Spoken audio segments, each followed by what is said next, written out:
In today's session. Welcome to JSN English Learning. We are with PGTRB English Unit 1, Fairy Queen, Book 1, Canto 8. இன்னைக்கு கிளாஸ்ல நம்ம Fairy Queen Book 1ல Canto 8 என்ன informations இருக்கு அப்படின்னு பார்ப்போம். இன்னொரு 5 cantos தான். அதோட நம்ம Fairy Queen is the biggest to work in this unit. இதை முடிச்சிட்டோம் அப்படின்னா மற்ற எல்லாமே ஈஸியா பார்த்துடலாம். Once in a lifetime you are getting to know all these informations. அதனால கொஞ்சம் டைம் எடுத்து டீச் பண்ணுவோம் அப்படின்னு டீச் பண்றேன். பட் ரெகுலர் கிளாஸஸ் இருக்கிறதுனால you be able to complete it. Okay, let's get into the class. Unit that is Canto 8ல என்ன information, அதனுடைய இன்ட்ரோ என்ன சொல்லுது அப்படின்னு படிப்போம். Okay, fair virgin to redeem her dear. Okay, fair virgin here is Una. யுனாவை தான் ஃபேர் வெர்ஜின் அப்படின்னு சொல்லிட்டு எட்மண்ட் ஸ்பென்சர் சொல்லியிருக்காரு. So who is this fair virgin? Fair virgin is Una. Okay, நம்ம அந்த இன்ஃபர்மேஷனை நோட் பண்ணி வச்சுக்கலாம். Fair virgin is Una. And she, in her attempt to save her deer, who is this deer? The Red Cross Knight. Red Cross Knight இப்ப எங்க இருக்காரு? Let's make it interactive. Where is this Red Cross Knight? He is in deep dungeon. He is in a deep dungeon in Orgoglio's dungeon. Okay, he is in Orgoglio's dungeon, and அந்த dungeonல இருக்கக்கூடிய Red Cross Knight காப்பாத்துறதுக்கு she is seeking the help of Arthur. Arthur is the man whom she met on the way, a knight who is dressed in dazzling costume. அவருடைய காஸ்டியூமே பாத்தீங்கன்னா ரொம்ப பிரைட்டா இருக்கு. அவருடைய armour, shield, அந்த சார்டை பத்தி எல்லாம் நம்ம புக் Canto 7ல ரொம்ப அருமையான டிஸ்கிரிப்ஷன்ஸ் இருந்தது.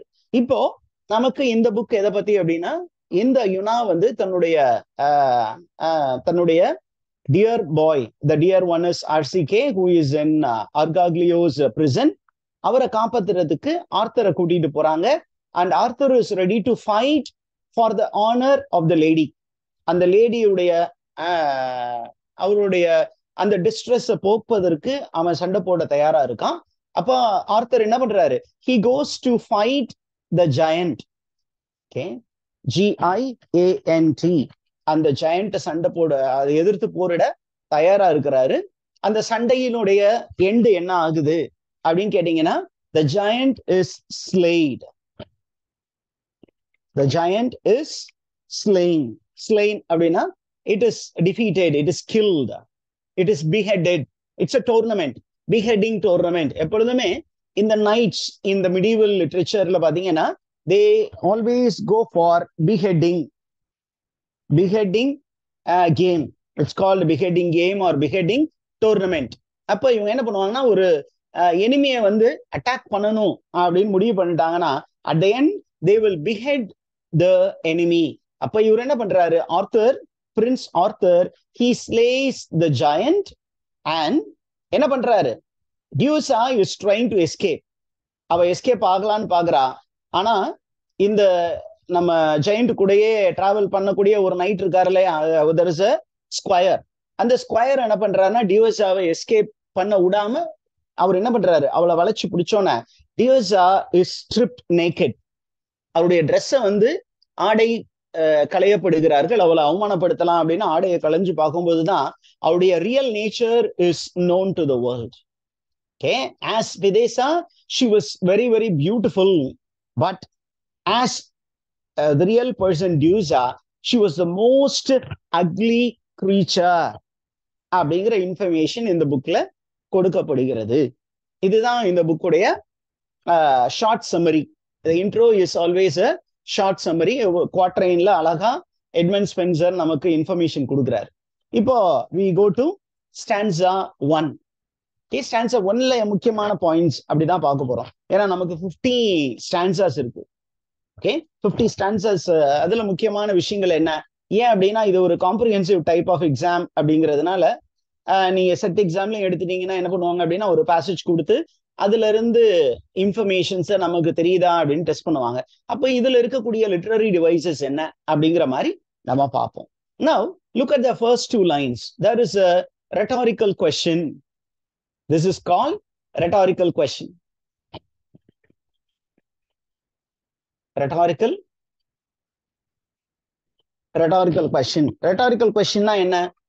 Question which is raised by the speaker just to make us think. Question just to make us think.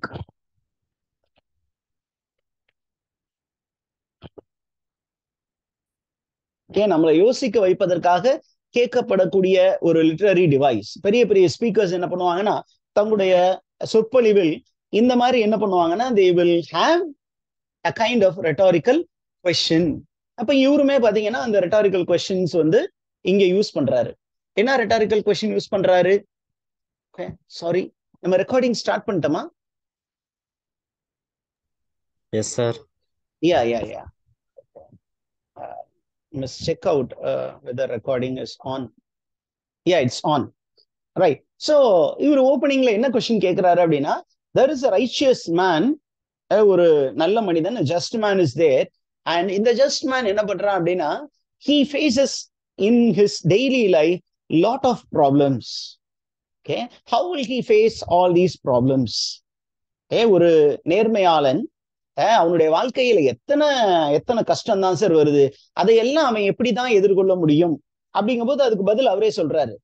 He can face all problems with the help of heavenly grace. ஒரு நேர்மையாளன் தன்னுடைய வாழ்க்கையில் நிறைய பிரச்சனைகளை சந்திக்க நேரிடும், அதை அவன் எவ்வாறு எதிர்கொள்வான் அப்படின்னு அவரே கேள்வி கேட்டுட்டு அவன் என்ன சொல்றான் அப்படின்னா, இந்த பிரச்சனையெல்லாம் அவன் எதால எதிர்கொள்ள முடியும் அப்படின்னா only with the help of heavenly grace. Heavenly கிரேஸால மட்டும்தான் அவனால அந்த கஷ்டத்திலிருந்து வெளிவர முடியும்.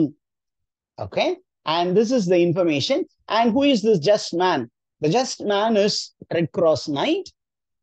The just man வந்து Red Cross Knight. அவன் வந்து நிறைய கஷ்டத்தை எதிர்கொண்டு இருக்கிறான். அந்த கஷ்டத்திலிருந்து அவனை வெளியில கொண்டு வர போறது யாரு? King Arthur. And he is the instrument of heaven. He is the instrument of heaven. Okay, right. அதை சொல்லி முடிச்சுட்டு look at the description of Yuna's love. யுனா வந்து எப்படி லவ் பண்றா ரெட் கிராஸ் நைட்ட? Yuna's love for RCK. Red Cross Knight is not steadfast in love, but Yuna's love is very firm and constant. Okay, அவருடைய love வந்து it is constant, steadfast-ஆ இருக்கு, firm-ஆவும் இருக்கு. அதனால அவ என்ன பண்றா? Okay, she is helping Red Cross Knight to come out of his foolish pride. அவளுடைய அந்த தொடர்ச்சியான அன்பு, விடாமுயற்சியான அன்பு யாருக்கு உதவியா இருக்கு? ரெட் கிராஸ் நைட்டுக்கு உதவியா இருக்கு. அவனுடைய வீக்னஸ்ல இருந்து அவனை காப்பாற்ற போகிறது. அவனுடைய வீக்னஸ்ல இருந்து, அவனுடைய பாவத்திலிருந்து அவனை காப்பாற்ற போறது வந்து யுனாவுடைய லவ். அண்ட் இப்படி அவனை லவ் பண்ணலன்னா ஆர்த்தர் அந்த இடத்துக்கு வந்திருக்க மாட்டாரு. This is argument made by Edmund Spenser. It is Una's love which brought Arthur to that part of the forest, and without Arthur's help, ஆர்த்தருடைய ஹெல்ப் இல்லாம நம்ம ரெட் கிராஸ் நைட்டால என்ன பண்ண முடியாது? இந்த ஒரு பிரச்சனை மிகுந்த இடத்திலிருந்து அவரால் வெளிவர முடியாது அப்படிங்கிற மாதிரி சொல்றாரு. ஒருவேளை ஆர்த்தர் அங்க போகலன்னா என்ன நடந்திருக்கும் அப்படின்னா, red cross night would have died. Okay, would have died there. Died in the dungeon. அந்த டஞ்சன்லயே அவர் என்ன பண்ணியிருப்பாரு? இறந்திருப்பார். Okay, but it is Yuna who is trying to save him. யுனா என்ன பண்றா? எப்படியாவது தன்னுடைய அன்பு காதலரை காப்பாற்ற என்ன பண்றாரு? அந்த பிரின்ஸ் ஆர்த்தரை என்ன பண்றா? கைட் பண்ணி ஆர்காக்லியோடைய டஞ்சன் வரைக்கும் கூட்டிட்டு போறா. This is stanza number 1. Now stanza number 2 speaks about the mood in which the whole party travel. Una and அந்த டீம் இருக்கு இல்லையா, பிரின்ஸ் ஆர்த்தர், அப்புறம் அந்த டுவார்ஃப், அப்புறம் பிரின்ஸ் ஆர்த்தரோட வந்த அந்த ஸ்கொயர், அவங்க எல்லாரும் எப்படி போறாங்க அப்படின்னா, all of them were in sad mood. The mood was sad. The party's mood was okay. They were in a very very sad mood. எல்லாருமே ரொம்ப மூடியா இருக்காங்க. And என்ன பண்றாங்க, at a distance they saw a castle. தூரத்துல ஒரு பெரிய காசில் பாக்குறாங்க. அந்த காசில பார்த்த உடனே what was the reaction of the dwarf அப்படின்னா, அந்த காசில பார்த்தோன்னே the dwarf shouted that this is the same place in which my master is kept as prisoner, my lord is kept as a prisoner அப்படின்னு அவரு கத்தி கதறாரு. உடனே என்ன பண்றாரு, அந்த Prince author, he is telling, don't worry my lady, you stay here. நீ வந்து அங்க வர வேண்டாம், you stay here, I will go and fight with the giant. அந்த ஜெயண்டோடு நான் சண்டை போட்டு ரெட் கிராஸ் நைட்டை எப்படியாவது கூட்டிட்டு வந்துடுறேன் அப்படின்னு சொல்லிட்டு அவங்கள அந்த இடத்துல விட்டுட்டு போறாரு. ஓகே, நவ் ஒரு போர் நடக்க போகுது அப்படின்னு சொன்னீங்கன்னா, stanza number 3, there should be a call for fight. ஒரு சண்டை நடக்க போகுது அப்படின்னா there should be the call for fight. Call for fight. இப்ப என்ன பண்றாரு, நம்ம author is author is a warrior. அப்ப இந்த மிடிவல் ஏஜஸ்ல பாத்தீங்கன்னா, இன் chivalry, in military, before going for war என்ன பண்ணணும், you need to call your opponent for fight. உன்னுடைய எதிரிக்கு ஒரு அறைகூவல் விடுக்கணும். அப்ப அந்த அறைகூவல் அப்படிங்கிறது ரொம்ப இம்ப்ரெசிவா இருக்கணும். அப்ப என்ன பண்றாங்க அப்படின்னு பாத்தீங்கன்னா, கூப்பிட்டு பாக்குறாங்க. they are calling the people because the gate of that particular castle is tightly shut. அந்த கேட் வந்து நல்லா டைட்டா இருக்கு. அவங்க கூப்பிட்டு பாக்குறாங்க, யாராவது உள்ள இருக்கீங்களா, உள்ள யாரு, வெளியில நாங்க, உள்ள யாருங்க அப்படின்லாம் கத்தி பாக்குறாங்க. ஆனா யாருமே பதில் அளிக்கவில்லை. அந்த நேரத்துல you find a very interesting thing. The squire took a small bugle. இந்த பியூகிளை நல்லா நோட் பண்ணி வச்சுக்கோங்க. இந்த பியூகிளை பத்தி தான் அடுத்த ஸ்டான்ஸாவும் இருக்க போகுது. He took a bugle and அந்த பியூகிளை பத்தி டிஸ்கிரிப்ஷன் பாருங்க. It is twisted in gold on all sides. ஒரு சின்ன பியூகிள் அப்படின்னு ஒரு பியூகிள் இப்படி இருக்கும். அதை எடுத்து என்ன பண்றாரு, ஒரு it is made of horn, ஒரு ஆக்ஸுடைய கொம்பு இருக்கும் இல்லையா, அந்த கொம்பால் செய்யப்பட்ட ஒரு ஹார்னு.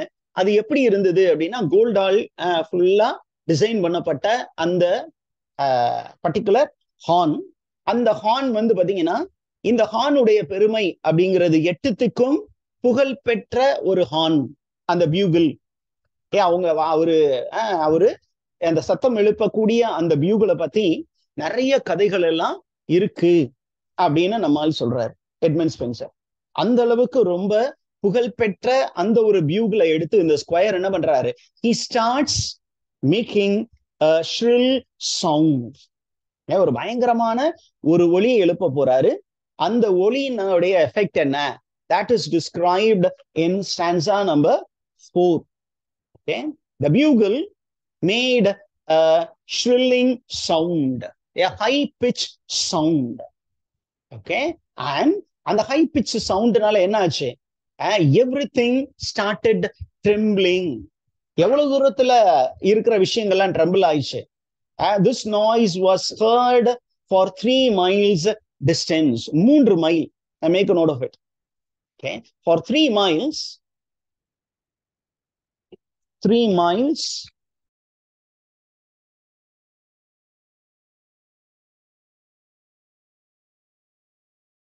I'm resuming recording.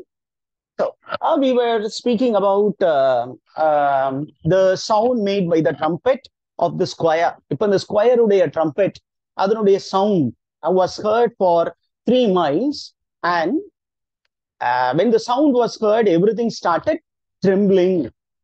பயங்கரமா trembling. And what was the effect of the bugle's sound அப்படிங்கறத அடுத்த ஒரு 3-4 லைன் ஓகே, இதுதான் அதனுடைய the effect of the bugle's sound. Effect of the bugle's sound. Okay, அந்த பியூகிளுடைய சவுண்ட் வந்து என்ன எஃபெக்ட் இருந்தது அப்படின்னு கேட்டீங்கன்னா ரொம்ப அழகா எட்மண்ட் ஸ்பென்சர் சொல்றாரு. ஓகே, என்ன ஆச்சு அப்படின்னா the echo was 3 times, 3 mile.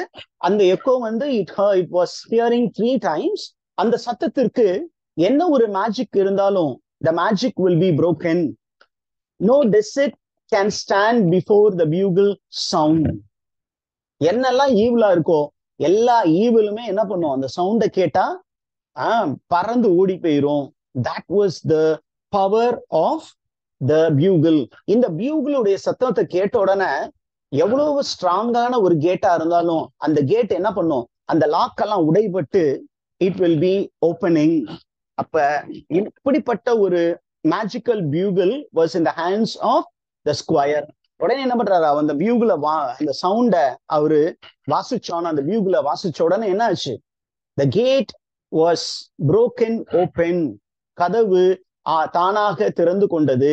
திறந்து கொண்டோன்னு என்ன ஆச்சு, இடையில அந்த சத்தம், அந்த பியூகிளுடைய சத்தத்தை கேட்ட உடனே த ஜயண்ட், அந்த ஜயண்டுடைய அந்த காசிலுடைய கேட் வாஸ் கிராக்ட் ஓப்பன். அப்படியே ஓப்பன் ஆயிடுச்சு, தானாகவே ஓப்பன் ஆச்சு. It open by itself. இதே நேரத்துல அந்த ஜயண்ட் என்ன பண்ணிக்கிட்டு இருந்தாரு அப்படின்னா, the giant was making love to his lady. அந்த ஜயண்ட் என்ன பண்ணிட்டு இருந்தாரு, he was making love, he was in the love game with Diyoza. டியூசாவோட லவ் கேம்ல இருந்தாரு. அவர் என்ன பண்ணாரு, இந்த சத்தத்தை கேட்டோன்னா அவரு காது வந்து என்ன பண்ணிருச்சு, கொய்ன்னு ஒரு சத்தம் கேட்டுச்சு. சோ என்ன பண்றான், அவரு பயங்கர கோவத்துல, டேய் நான் லவ் மூட்ல இருக்கும்போது என்ன இப்படி யாரா டிஸ்டர்ப் பண்றது அப்படின்னு சொல்லிட்டு with a very stern countenance he staggered towards the main gate. Okay, அவன் அந்த கேட்டை நோக்கி வேகமா போறான், பயங்கர கோவத்துல போறான், ஆக்ரோஷமா கிளம்பி போறான். அவனுக்கு பின்னாடி யாரு வர்றா அப்படின்னு கேட்டீங்கன்னா, this is stanza number 6. Okay, stanza number 6ல following Orgaglio you find Diyoza coming. Diyoza பின்னாடி வர்றா. How is he? Diyoza is a proud woman highly mounted on her many-headed beast. இப்ப நேற்று வந்து ஒரு சின்னதா ஒரு இன்ஃபர்மேஷன் என்ன அப்படின்னா, இந்த பீஸ்டுடைய ஹெட் எத்தனை அப்படின்னா நான் 9ன்னு சொல்லியிருந்தேன். பட் இந்த text it is mentioned as 7. அது ஒரு mispronunciation. So kindly make this change. She was seated on a 7-headed beast. அந்த அனிமலுடைய டங் என்ன மாதிரி இருந்தது, it was spitting fire, fire spitting, fire spitting monster. அது மேல அவ அமர்ந்து பயங்கரமா கர்வத்தோடு அவ வந்தா. Okay, and look at the description. பயங்கரமா டிஸ்கிரிப்ஷன் கொடுத்துருக்காங்க. ஓகே, அண்ட் அந்த ஒவ்வொரு தலையுமே என்ன பண்ணிருது, it is coming with cruelty. Okay, she is boldly mounted. and என்னாச்சு, when this man யாரு, when the giant, அந்த giant இருக்கான் இல்லையா, அந்த giant என்ன பண்றான் அப்படின்னா ரொம்ப வேகமா அங்க இருந்து வர்றான், அந்த கேட்டை நோக்கி வர்றான். வந்து யாருடா அது அப்படின்னு பாக்குற நேரத்துல அந்த நைட் கையில ஒரு ஷீல்டு இருந்தது.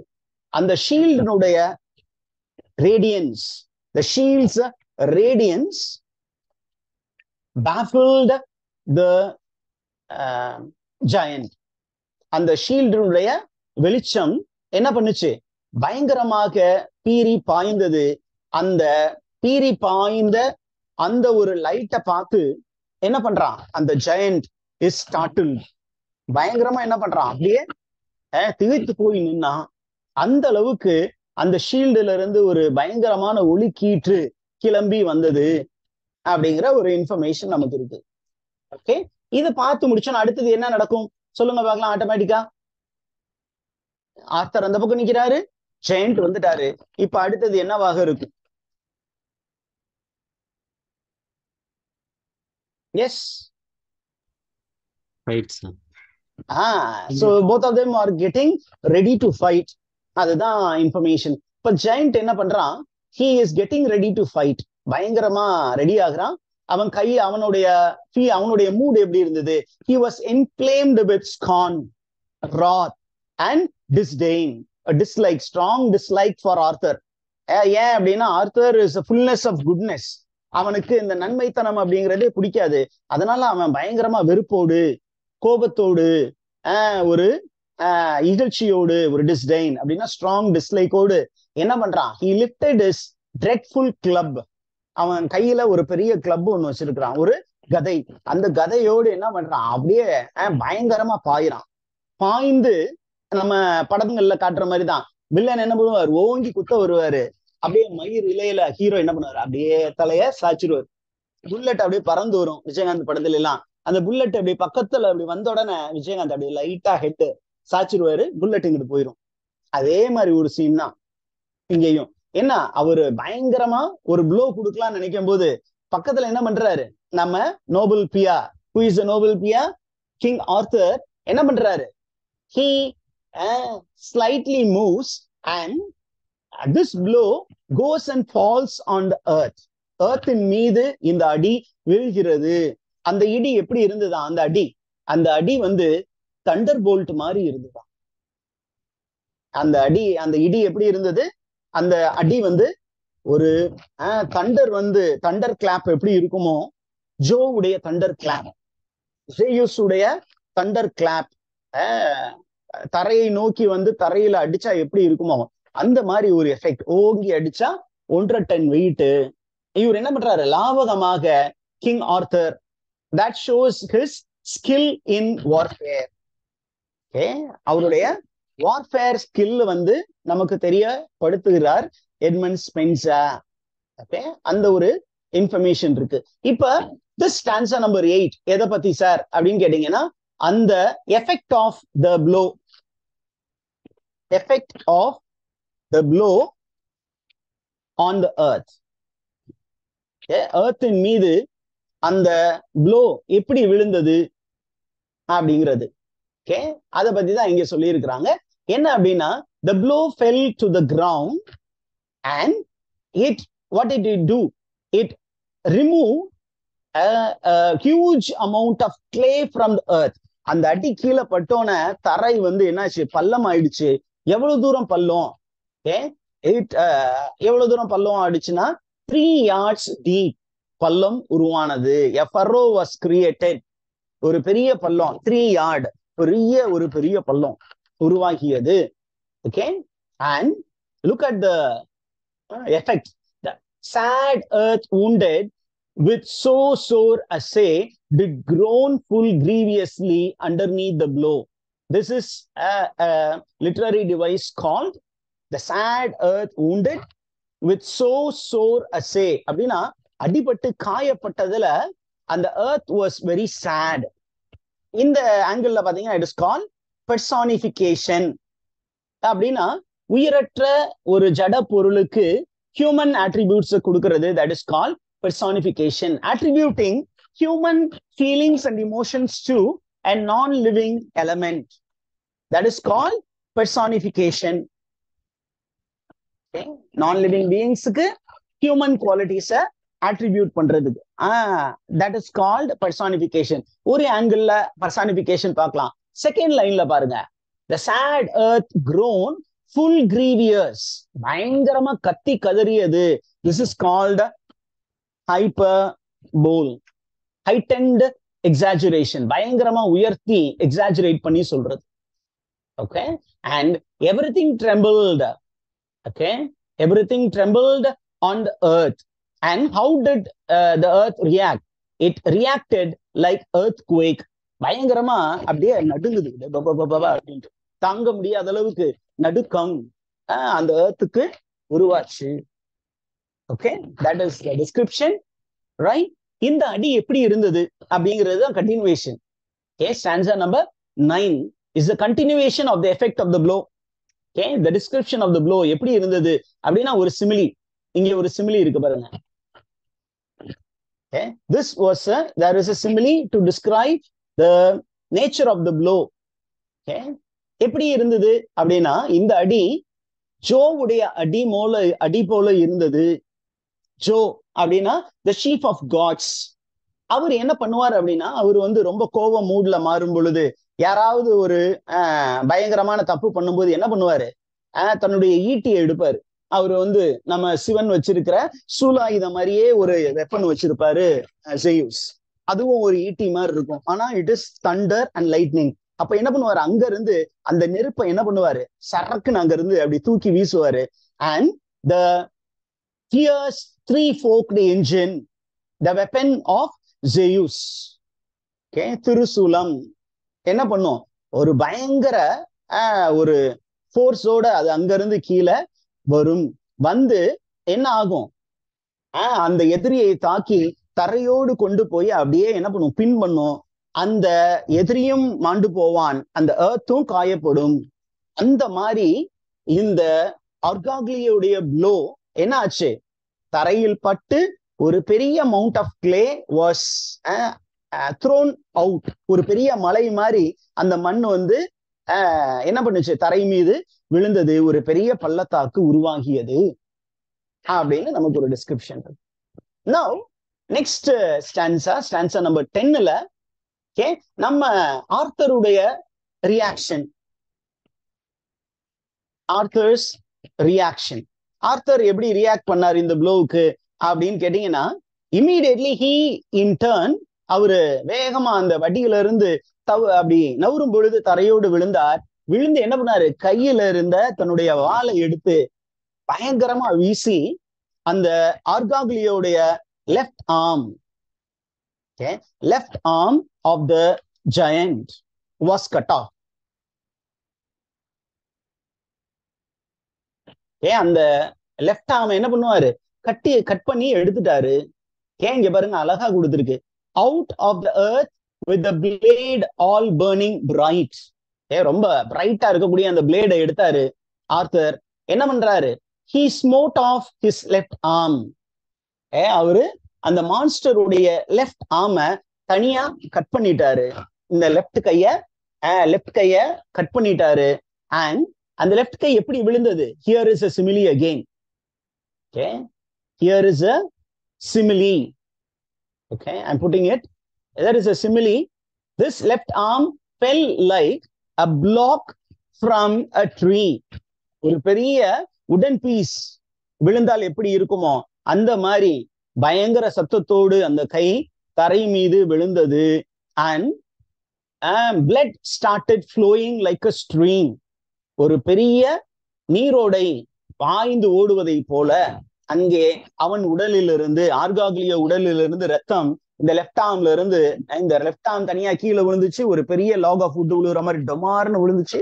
ரத்தம் ஒரு அருவி மாதிரி பாய்ந்து ஓடியது. From a river, rocky river, from a ராக்ல இருந்து எப்படி தண்ணி பீரிட்டு பாயுமோ அதே போல் பாய்ந்தது அப்படின்னு நமக்கு ஒரு இன்ஃபர்மேஷன் இருக்கு. Are you with me? Yes, sir. Yes, sir. Now, the next stanza. என்ன அப்படின்னா, the next stanza number 11 speaks about the giant's cry. The giant என்ன பண்றான்? The giant's cry of pain. அவனுடைய cry எப்படி இருந்தது, அவனுடைய அழுகுரல், அவன் கத்தி கதறான். அந்த பெயின் வந்து எப்படி இருந்தது அப்படிங்கிறத ஒரு கம்பேரிட்டிவ் மோட்ல சொல்றாரு. அவனுடைய அந்த அழுகுரல் எவ்வாறு இருந்தது அப்படின்னா, he loudly brayed with beastly yelling sound. அவன் ஒரு அனிமல் போல கத்தினான். He shouted like an animal, braying. Look at the word.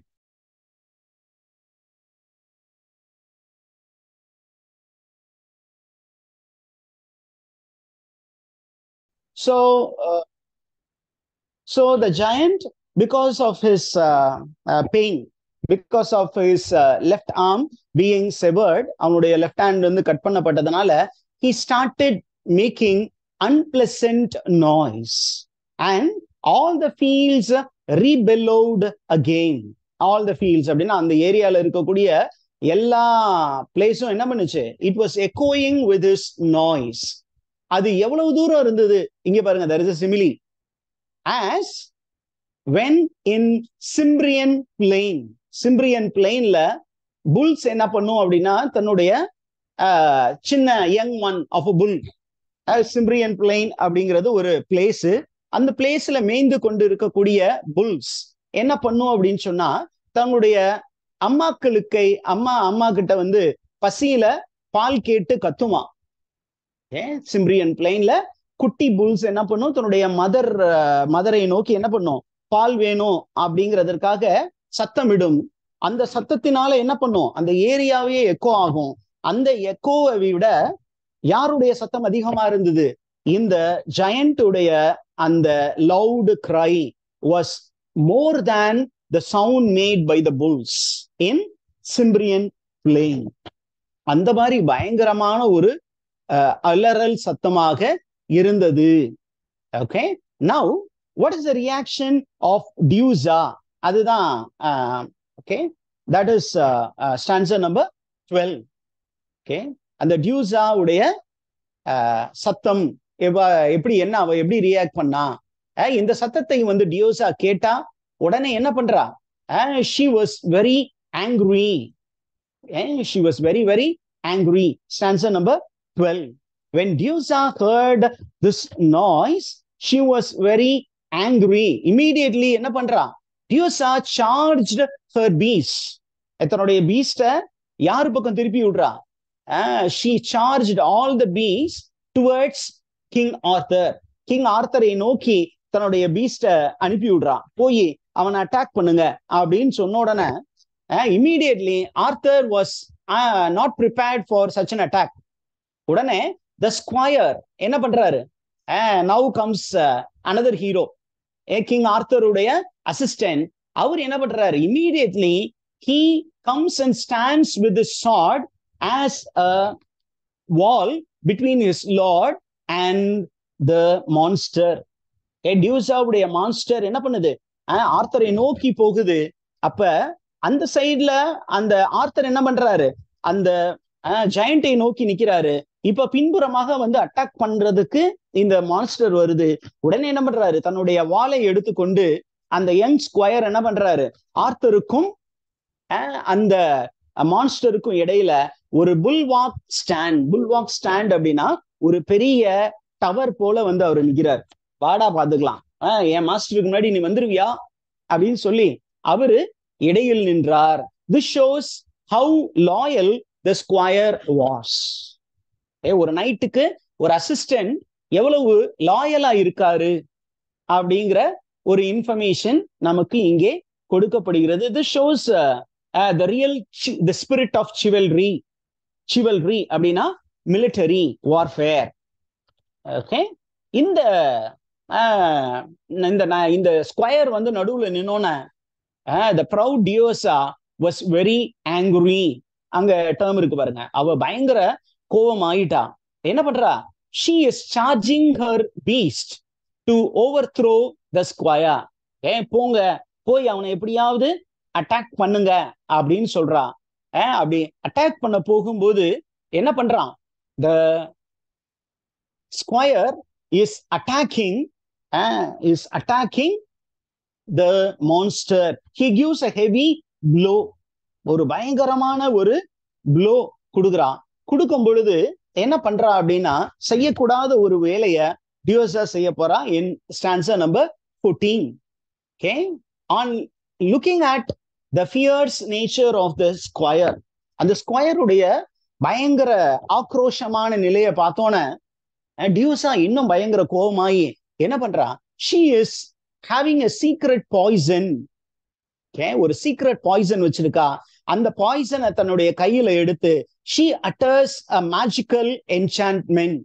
ஒரு மேஜிக்கல் வார்த்தை சொல்லி அத என்ன பண்றா?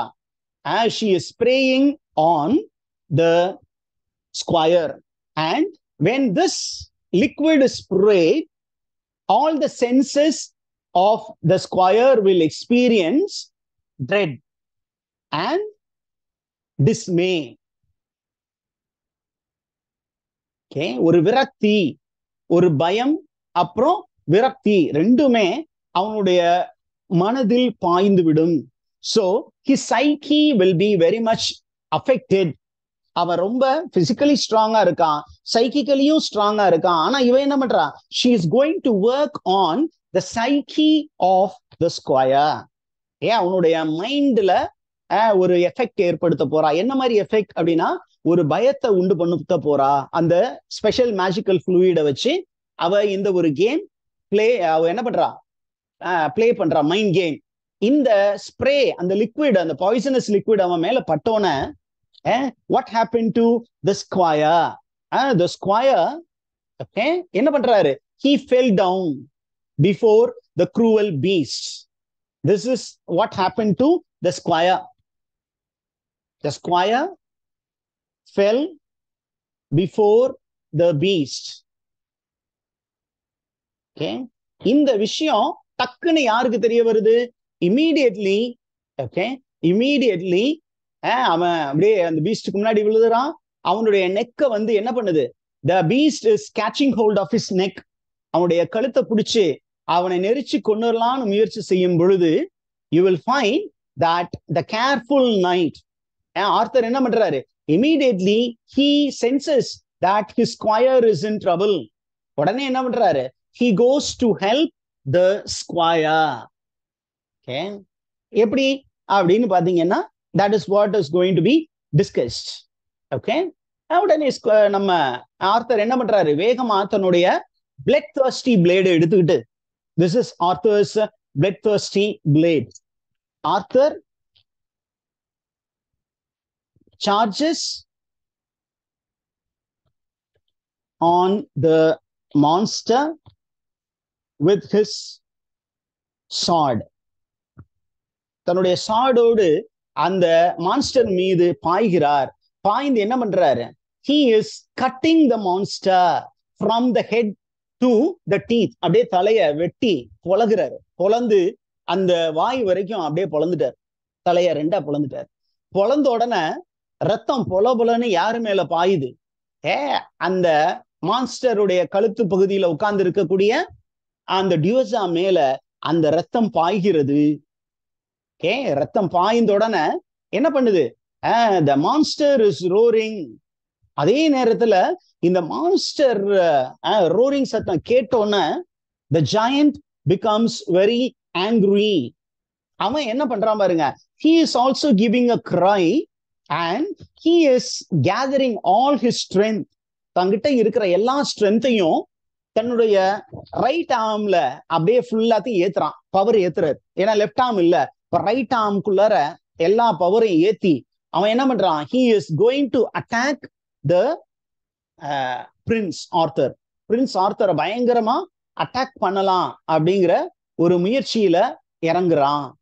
Okay, at this time, okay, at this time என்ன நடக்க போகுது அப்படின்னு கேட்டீங்கன்னா, okay, immediately நம்ம ஆர்த்தர் என்ன பண்ண போறாரு? how is he going to act அப்படின்னு கேட்டீங்கன்னா, this Arthur is going to defend the blow of Orgaglio. அவன் என்ன பண்றான்? பயங்கர பவர் எல்லாத்தையும் திரட்டி he is going to give a double blow. அவனுடைய ப்ளோ வந்து இப்ப ரொம்ப ஃபோர்ஸா ரைட் ஹேண்டை உயர்த்தி பயங்கரமா அடிக்க போறான். அப்ப நம்மால் வந்து திருப்பியும் ஒரு ரெட்டாரிக்கல் கொஸ்டின் போடுறாரு. இந்த மான்ஸ்ட்ரஸ் ப்ளோவை ஒரு ஹியூமன் பீயிங் எப்படி தடுக்க முடியும்? எவ்வாறு தாங்கி கொள்ள முடியும்? அந்த மாதிரி ஒரு மான்ஸ்ட்ரஸ் ப்ளோவை அவன் கொடுக்க போறான். அப்படி அவன் ஓங்கி அடிக்க போற நேரத்துல அந்த அடி எதன் மேல விழுந்தது? It fell on the shield of Arthur. Okay, the blow fell on the shield of Arthur. ஆர்த்தருடைய ஷீல்டின் மீது அந்த அடி விழுந்தது.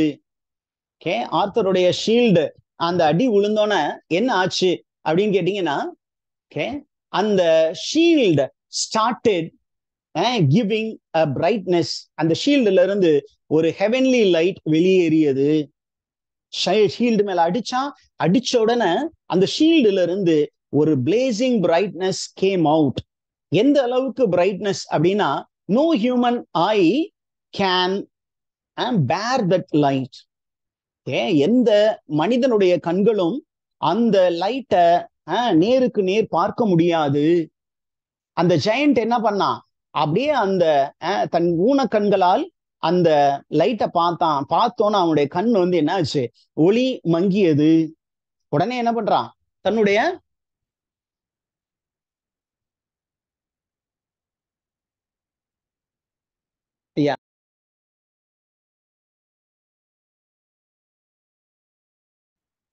இப்ப நம்ம பார்த்துக்கிட்டு இருந்தது அந்த ஜெயண்ட் வந்து அந்த ஷீல்ட்ல இருந்து வர்ற லைட்டை பார்த்துட்டு என்ன பண்றான், பயங்கரமா திகைப்புற்று நின்றான். அவன் கையில இருந்த வெப்பனை அவன் கீழே போட்டுட்டான். அந்த நேரத்துல என்ன நடந்து,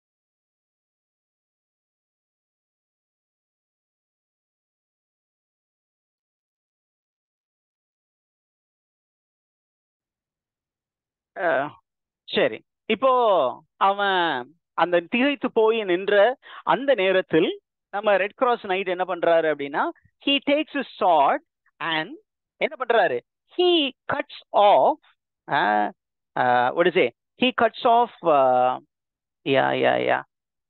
he cuts off the leg. okay, he cuts off the right leg அப்படிங்கிற ஒரு இன்ஃபர்மேஷன் இருக்கு. அதற்கப்புறம் he cuts the head, அந்த தலையை என்ன பண்றான், லெக்க கட் பண்றாரு. அவன் சாயும் போது அவன் தலையை வெட்டுறான். ஒரு பெரிய ஒரு ட்ரீ கீழே விழுந்தா எப்படி விழுமோ அதை போல் அவன் விழுந்தான். he fell down like a big tree. okay, அங்க பாருங்க, அதுதான் அடுத்த ஃபுல்லாவுமே description. okay, the fruitless headed beast amazed at flashing flame, there was a flashing beam which came out of the shield. உடனே அந்த நேரத்தை பயன்படுத்தி என்ன பண்றாரு, ஆர்காக்லியோடைய லெக்க கட் பண்றாரு. ரைட் லெக், மாறு கை மாறு கால் அப்படிங்கிற அந்த கான்செப்ட் தான். அதை முடிஞ்சோன அவனுடைய தலையையும் அவர் கொய்தார். தலையையும் அவர் கொய்தார் அப்படிங்கிற ஒரு இன்ஃபர்மேஷன் இருக்கு. அந்த தலையை கொய்தவுடன் என்ன நடந்தது அப்படிங்கிறதுக்கு நம்ம அப்படியே கடந்து போயிடுவோம். தலையை அவர் கொய்தவுடன் நடந்த விஷயம் என்ன அப்படின்னு பாத்தீங்கன்னா, எந்த கையை, லெஃப்ட் ஹேண்ட், அந்த ரைட் லெக் டில் த நீ, அந்த நீ வரைக்கும் கட் பண்றாரு. அந்த நீயை கட் பண்ணி முடிச்ச உடனே அவனுடைய ஹெட்டையும் கட் பண்ணிடுறாரு. அந்த ஹெட்டை cut பண்ணோன the monstrous beast, the giant, அவன் கீழே விழுந்தான். விழுந்த உடனே how did he appear, அவனுடைய தலையில்லாத அந்த பிண்டம், அந்த உடல் எவ்வாறு இருந்தது? it appeared like a empty bladder. அவனுடைய பாடி appeared like a empty bladder. அவனுடைய பாடி appeared like an empty bladder. ஒரு empty bladder போல அவனுடைய உடல் அங்கே காட்சி அளித்தது. உடனே என்ன பண்றா, what was the reaction of Diuza? This is in stanza number 25. In stanza number 25, Diuza என்ன பண்றா, Diuza, when she saw this Argaglio die, fall prey to Arthur, she immediately started running away.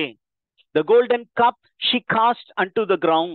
அவ கையில ஒரு golden cup இருந்தது. அதை என்ன பண்றா, கீழே போட்டுட்டு அவ என்ன பண்றா, பயங்கரமா கத்தி கதறிக்கிட்டு என்ன பண்றா, அந்த இடத்துல இருந்து ஓட பாக்குறா. ஆனா the light footed squire, he intervened. அவன் அந்த இடத்துக்கு இடையில குறுக்க வந்து நின்ட்டான். எங்கம்மா ஓடுற, நீ அவ்வளவு சீக்கிரம் உன்னை போக விட மாட்டேன் அப்படின்னு சொல்லி அவளை பிடிச்சி தரன்னு யாருக்கிட்ட இழுத்துக்கிட்டு வர்றான், ஆர்த்தர்கிட்ட இழுத்துக்கிட்டு வந்து இந்த பொண்ணை என்ன பண்ணலாம் அப்படின்னு கேக்குறான். அந்த நேரத்துல இந்த சண்டை ஏறக்குறைய முடியும் பொழுது the royal virgin, who is this royal virgin? Yes, teachers, who is Lady. described as a royal virgin? Lady Una. Yeah, Lady Una. Okay, she is the fair branch of nobleness. அவ என்ன பண்றா, she comes and she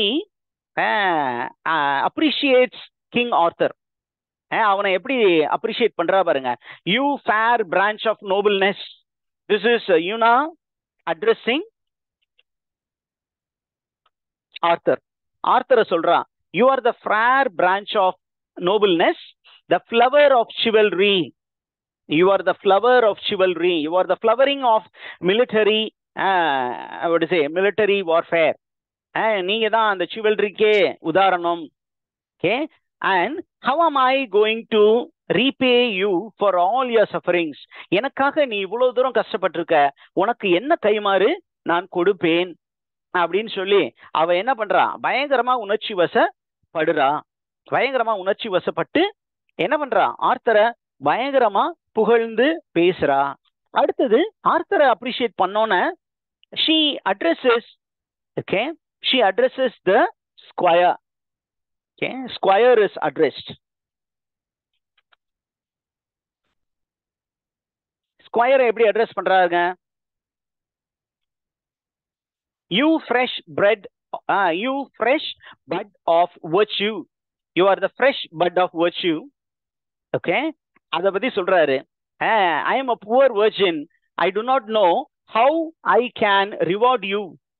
உங்களுக்கு என்ன மாதிரி நான் கைமாறு செய்வது என்று எனக்கு தெரியவில்லை.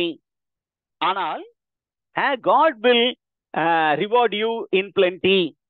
என்னால எதுவும் கொடுக்க முடியாது, ஆனா என்னைக்காவது ஒரு நாள் உங்களுக்கு ஏதாவது ஒரு வகையில நான் உதவி செய்வேன். I will do you some service. ஏதாவது ஒரு விதத்துல உங்களுக்கு நான் பயன்பட முடியும் என்றால் ஏதோ ஒரு தருணத்துல என்னால் முடிஞ்ச உதவியை உங்களுக்கு செய்வேன் அப்படின்னு சொல்லிட்டு அந்த ஸ்கொயருக்கு ஒரு வாக்கு கொடுக்குறா. கொடுத்த உடனே என்ன பண்றாரு, ஆர்த்தர் சொல்றாரு, மேடம் போதும் மேடம். ஆர்த்தர் என்ன சொல்றாரு பாருங்க, he says, come on ma'am, enough. நீங்க எங்களை தேங்க் பண்ணதெல்லாம் போதும். I know that you are all the time thinking about your mister. உன்ன மாதிரி ஒரு நல்ல காதலி கிடைக்குவதற்கு அந்த மனுஷன் தான் புண்ணியம் பண்ணியிருக்கணும். அப்படி புண்ணியம் பண்ணிய ரெட் கிராஸ் நைட் அங்க உள்ள இருக்காரு, அவரை போய் பாருங்க. Okay, I pray don't let that wicked woman escape away. இப்ப இவரு சொல்றாரு, my dear squire, அந்த wicked woman விட்டுறாத, அவளை உன் கண்ட்ரோல்லே வச்சுக்கோ. Okay, in the meanwhile யுனா வந்து go find your dearest lord. போய் அவரை கண்டுபிடிக்க நான் போயிட்டு வந்துடுறேன் அப்படின்னு சொல்லிட்டு அவளும் ஆர்த்தரும் போறாங்க. அப்ப இவங்க எல்லாரும் என்ன பண்றாங்க, யாருடைய கண்ட்ரோல்ல வந்து இவரை விட்டு போறாங்க, டியோசாவை. Duessa is now in the control of the squire. Squire கண்ட்ரோல்ல விட்டுட்டு இவங்க என்ன பண்றாங்க, they are getting into the castle forcibly. அந்த டஞ்சனுக்குள்ளார அவங்க போறாங்க. அந்த டஞ்சனுக்குள்ளார கூப்பிட்டு பாக்குறாங்க, ஆனா எந்த ஒரு பதிலும் வரவில்லை. there is no sound from inside of the dungeon. அந்த டஞ்சனுக்குள்ளார யாரும் இருப்பதை போலவே தெரியவில்லை. at last என்ன பண்றாங்க, போறாங்க. they find a old man with beard as white as snow. ஒரு ஓல்டு மேனை பாக்குறாங்க. அப்படியே அந்த குகைக்குள்ள போய்கிட்டே இருக்காங்க. ஃபைனலா ஒரு டோர் இருக்கு. அந்த டோரும் பாத்தீங்கன்னா அவ்வளவு விசிபிளா தெரியல. பட் அட் லாஸ்ட் அந்த டோருக்கு பக்கத்துல ஒரு ரொம்ப ரொம்ப ஓல்டு மேன், ஏஜ் ஓல்டு மேனை பாக்குறாங்க. அவனுடைய பியர்டு வந்து ஒயிட் as snow இருக்கு. அவன் ரொம்ப ஃபீபிளா இருக்கான். அதனால அவன் வந்து என்ன பண்ணி இருக்கிறான், ஒரு குச்சை பிடித்து கொண்டு இருக்கிறான். அண்ட் அவனுடைய கண் பார்வை ரொம்ப மங்கி இருக்கு. ஆனா அவன் கையில ஒரு பஞ்ச் ஆஃப் கீ இருக்கு. அந்த bunch of key, because it was unused for a long time, ரொம்ப துருப்பிடித்த நிலையில் இருக்கு. இப்ப இந்த மனிதனை யார் பார்த்து பேச போறா, இந்த red cross night king author வந்து he is going to address. இந்த கிராண்ட் ஓல்டு மேன் யாரு அப்படின்னா, he is the foster father of the giant dead. அந்த செத்து போன அந்த அர்காக்லியுடைய ஃபாஸ்டர் ஃபாதர், வளர்ப்பு தந்தை. அந்த வளர்ப்பு தந்தையுடைய பெயர் என்ன அப்படின்னா இக்னாரோ. இக்னாரோனா ஒன்றும் இல்லை, ignorance. the foster father of the giant Argaglio, அவருடைய பெயர் என்ன அப்படின்னா இக்னரன்ஸ். அதனாலதான் இக்னரன்ஸ் அப்படின்னா குருட்டு தனமான ஒரு மனிதன், குருடன். பார்வை இருக்கும், கண்ணு இருக்கும், கண் இருந்தும் குருடராய், காது இருந்தும் செவிடராய் அப்படின்னு ஜீசஸ் கிரைஸ்ட் சொல்லியிருப்பார். அப்படின்னா நம்ம கண்கள் இருந்தும் ஒரு சில விஷயங்களை நாம் பார்க்காம விட்டுருவோம். அந்த மாதிரி குருட்டுத்தனமா இருப்பாங்க, இக்னரண்டா இருப்பாங்க. ஸோ இதே வந்து நம்ம இருக்கேன் வேதாஸ்லயும் இருக்கு. O lord lead me from darkness to light, அசுத்தோமா சத்கமய, தமசோமா ஜோதிர்கமய, மிருத்யோமா அமிர்தம் கமய, ஓம் சாந்தி சாந்தி ஹே அப்படின்னு ஒரு சூப்பரான ஒரு ஸ்லோகன் இருக்கு. அங்க பாத்தீங்கன்னா அசுத்தோமா சத்கமய, from darkness to light, O God lead me, you are the light, lead me from darkness to light. அப்ப இந்த டார்க்னஸ், அந்த அறியாமை இருளில் இருக்கக்கூடிய ஒரு மனிதன், அந்த மனிதன் தான் அங்கே இருக்கிறான். அவன் கிட்ட என்ன பண்றாங்க, ஒரு பேச்சுவார்த்தை நடத்துறாங்க. பேச்சுவார்த்தை நடத்துறாங்க. என்ன பேச்சுவார்த்தை நடத்துறாங்கன்னா, இந்த ஆர்காக்லியோ எங்க வந்து இந்த ரெட் கிராஸ் நைட்டை ஒளிச்சு வச்சிருக்கிறாரு அப்படின்னு ரெட் கிராஸ் நைட்டு இவரு கேட்கிறாரு, ஆர்த்தர் கேட்கிறாரு. அவன் என்ன சொல்றான், எனக்கு அதை பத்தி இன்ஃபர்மேஷன் எதுவுமே தெரியாது சார். அண்ட் உண்மையிலே என்ன அப்படின்னா, ஹீ நெவர் நியூ, அந்த அளவுக்கு அவன் ஒரு அறியாமையில் இருக்கக்கூடியவன். உடனே என்ன பண்றாரு இந்த ரெட் கிராஸ் ஆர்த்தர் என்ன பண்றாரு, அவன் கையில இருக்க கீயை புடுங்கி என்ன பண்றாரு, he takes the key and he opens the door. அந்த ஒரு பின்னாடி இருக்கக்கூடிய ஒரு மேக்னிஃபிஷியன்ட் டோர் இருக்கு, அதுவும் ரொம்ப பழமையான ஒரு டோரா இருக்கு. இந்த ரஸ்டட் கீஸை எடுத்து அந்த ஓல்டு மேன்ட்ட இருந்து புடுங்கி அத அந்த சுவாவி துவாரத்தின் விட்டு அவர் உள்ள விட்டு அந்த டோரை ஓபன் பண்ணி, அந்த டோரை ஓபன் பண்ணி பார்த்தா உள்ள ஒரு பயங்கரமான ஒரு பளபளக்கக்கூடிய ஒரு அறை இருக்கிறது. There is a door, there is a hall which is filled with rich arrangements. There is royal arrangements and it is filled with gold. பார்க்கும்போது பல பலன் கோல்டு இருக்கு. ஆனால் on the floor there is the blood of innocent babies. அந்த மேலெல்லாம் பார்க்கும்போது பல பலன் இருக்கு, ஆனா தரை பார்க்கும் பொழுது இன்னசென்ட் பேபிஸ் உடைய பிளட் வந்து அப்படியே தரை முழுதும் அப்படியே ஊத்தப்பட்டு கிடக்கிறது. And the floor is smelling very bad. இதை பார்க்கும்போது கொலையே நடுங்கி போகிறது. மேல பார்க்கும்போது நல்லா இருந்தது, கீழே இன்னசென்ட் பீப்புளுடைய பிளட் இஸ் ஸ்ட்ரூன் எவ்ரிவேர். ஏன் அப்படின்னா அவங்கள mercilessly they were murdered.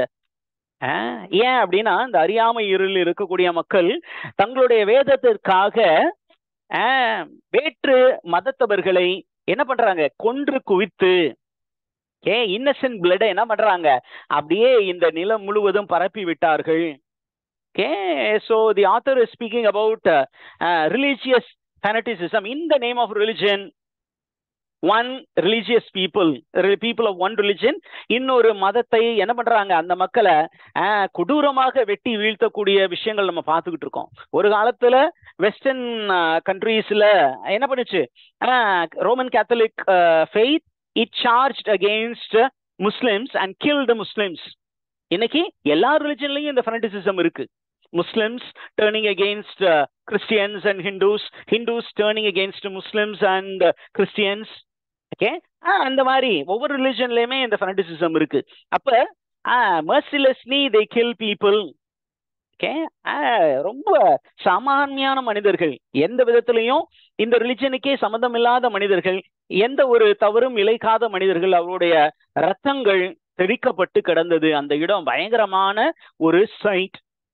Okay, are you there? Yes sir. அந்த ஹால்ல பாத்தீங்கன்னா there is altar built of marble stone. there அங்க ஒரு பெரிய ஆல்டர் இருந்தது. அந்த ஆல்டர் வந்து மார்பிள் ஸ்டோனால செய்யப்பட்டு இருந்தது. அதுல பாத்தீங்கன்னா கன்னிங் இமேஜரி இருந்தது, பயங்கரமான இமேஜரி எல்லாம் இருந்தது. அண்ட் அங்க பக்கத்துல பாத்தீங்கன்னா there was a big cry, ஒரு மரண ஓலம் கேட்டது. யாருடைய ஓலம் அப்படின்னு சொன்னீங்கன்னா, வேதத்திற்காக உயிர் விட்ட மக்கள் அவங்க என்ன பண்றாங்க, அழுது புலம்பிக்கிட்டு இருக்காங்க. என்னத்துக்காக, கடவுளை நோக்கி, ஐயோ கடவுளே எங்களை இந்த மாதிரி செஞ்சவங்களை நீங்க பழி வாங்கணும் அப்படின்னு அழுகக்கூடிய அந்த மக்களின் அழுகுரல் அங்கே மரண ஓலமாக ஒலித்து கொண்டிருந்தது. இந்த ரத்தத்தையும் அந்த மரண ஓலத்தையும் கேட்கும் பொழுது people were filled with pity. எல்லாருமே அப்படியே என்ன பண்றாங்க, ஐயோ பாவம் அப்படின்னு சொல்ற அளவுக்கு அங்கே ஒரு சூழ்நிலை இருந்தது. அப்படியே என்ன பண்றாங்க, அந்த ஏரியா ஃபுல்லார அப்படியே அலசி ஆராய்ச்சி பார்க்கும் பொழுது there was no sign of Red Cross night. அப்ப அவங்களுக்கு கொஞ்சம் மைண்ட் டிஸ்டர்ப் ஆகுது.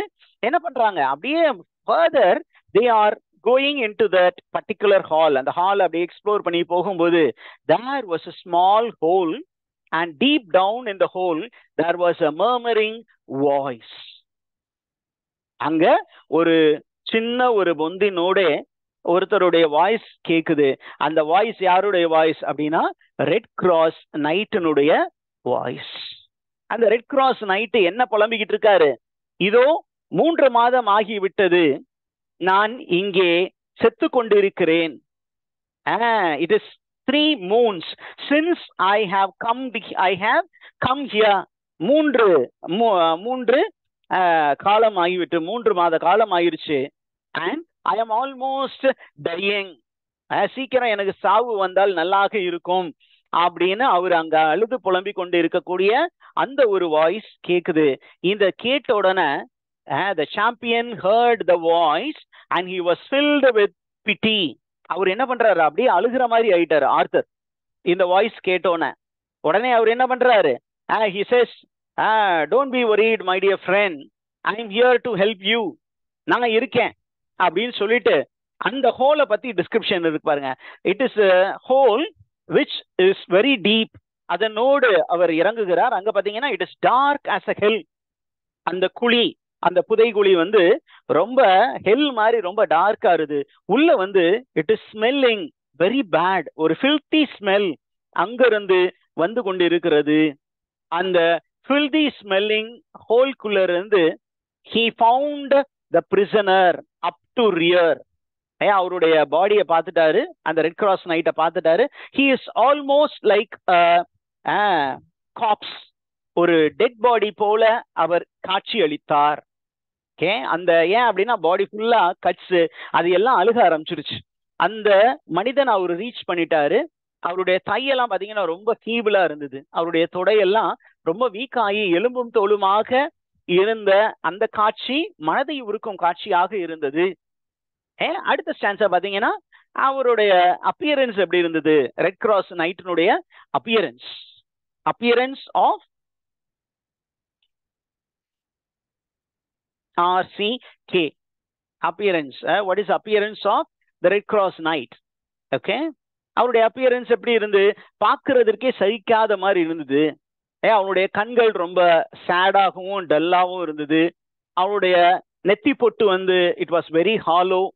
அவருடைய seeks there was no flesh on his cheek. இந்த கன்னத்துல சதையே இல்லாமல் வெறும் எலும்பு தோலுமாக இருந்தது.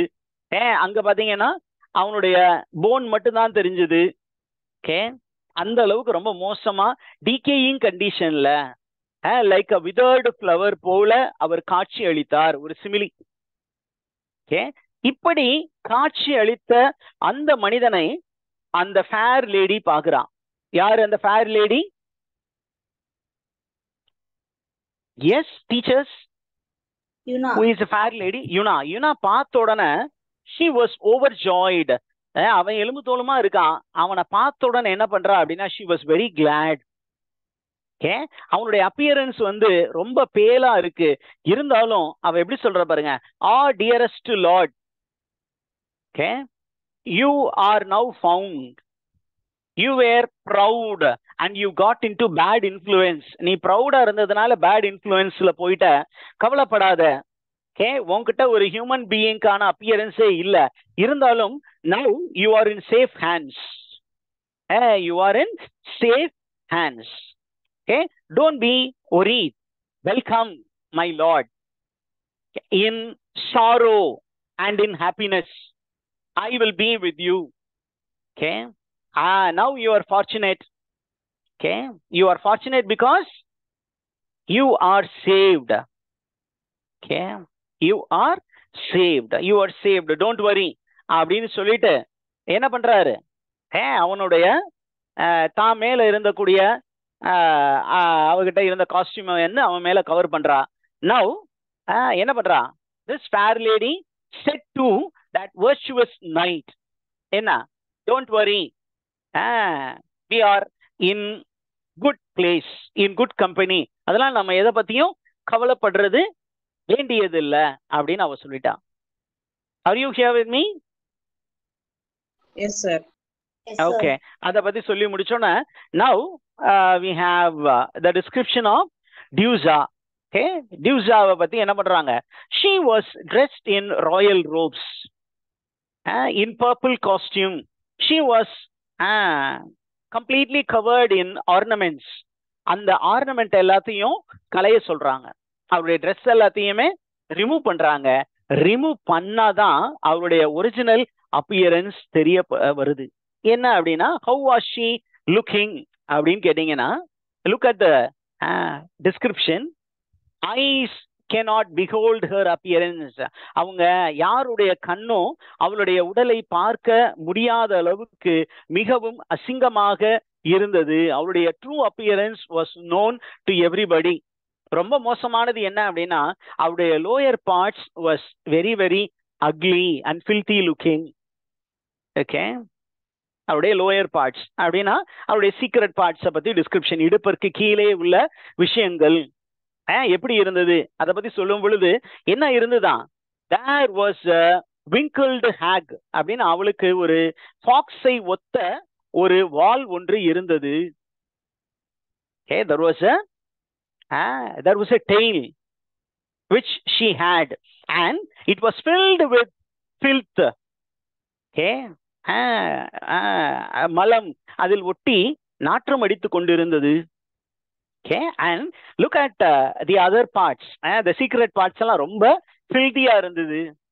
Her female parts were very ugly that no women will ever dare to call her a woman. அந்த அளவுக்கு அவ ரொம்ப அசிங்கமாக இருந்தாள். ஓகே, அவளுடைய ஹெட் எப்படி இருந்தது உண்மையாலுமே, as Videsa she was having nice curly hair. இப்போ பாத்தீங்கன்னா the truth is that she had bald head, which was completely bald. அதுல முடியே வளராத அளவுக்கு ரொம்ப அசிங்கமாக இருந்தது. அந்த அளவுக்கு ரொம்ப ugly looking. Are you there?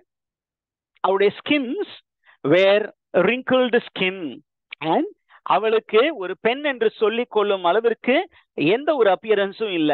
And அவ ஒரு விமன் சொல்லும் பொழுது யாருக்கு தான் அது ஒரு அவமானமா, பெண் இனத்திற்கே அவமானம் அவ்வளவு ஒரு பொண்ணுன்னு சொன்னா. அந்த அளவுக்கு ரொம்ப அசிங்கமான தோற்றத்தோடு இருந்தாள். அவளுடைய அவளுக்கு ஃபாக்ஸ் உடைய டெயில் இருந்தது, அந்த டெயில்ல டங் ஒட்டி இருந்தது. அவளுடைய ஃபீட் எப்படி இருந்ததுதான், her feet was like that of a eagle's legs. ஒரு ஈகிளுக்கு வந்து எப்படி வந்து கிளாஸ் இருக்குமோ அந்த மாதிரி நல்ல என்ன இருந்தது, talons இருந்தது. TALONS. she had talons. TALONS அப்படின்னா நகம். எதற்காக அந்த நகம் அப்படின்னா, யார் ஒருத்தரை வந்து ஒரு ஈகிள் வந்து தன்னுடைய டேலன்ஸால ஒரு ஆட்டை கூட தூக்கிட்டு போயிரும். மலையில இருக்கக்கூடிய காட்டு ஆடுகள் அதை அப்படியே கொத்திட்டு போறதை நம்ம பார்த்துருக்கோம், மலையில இருக்கக்கூடிய ஈகிள். அந்த மாதிரி she had talons and அவருடைய ஷேப் வந்து ரொம்ப ரொம்ப அக்லி லுக்கிங்கா இருந்தது. இந்த மாதிரி ஒரு காட்சிய அந்த நைட்ஸ் பார்த்தோன்னே அவங்க என்ன பண்ணாங்க, அப்படியே திகைத்து போய் நின்றார்கள். ஓகே, திகைத்து போய் நின்றவுடன் அந்த டியூசா என்ன பண்றா, அந்த இடத்தை விட்டு she felt very much ashamed. She felt very much ashamed because she is made naked. அந்த நேக்கட்னஸ் மறைப்பதற்கு அவர் என்ன பண்ணா, she ran towards the hill and hid herself in a dark cave. ஒரு டார்க் கேவ்ல போய் ஒளிந்து கொண்டாள். ஏன் அப்படின்னா, அவளுக்கு தன்னுடைய நிர்வாணத்தை எல்லாரும் பார்த்துட்டாங்க. நிர்வாணத்துல தன்னுடைய உடல் அமைப்பு, அந்த அசிங்கமான உடல் அமைப்பை எல்லாரும் பார்த்துட்டாங்க. அது வரைக்கும் அவ என்ன பண்றா, பயங்கர அழகியாக தன்னை ப்ரொஜெக்ட் பண்ணிக்கிட்டு இருந்தா. வெறி உலகத்திற்கு ஒரு நல்ல ஒரு மதமாக ரோமன் கத்தோலிக்க மதம் தன்னை காட்டிக் கொண்டது. ஆனா உண்மையாலுமே உள்ள ரொம்ப அசிங்கமான விஷயம்லாம் இருந்தது. இதுதான் ஒரு Protestant describing Roman Catholic search.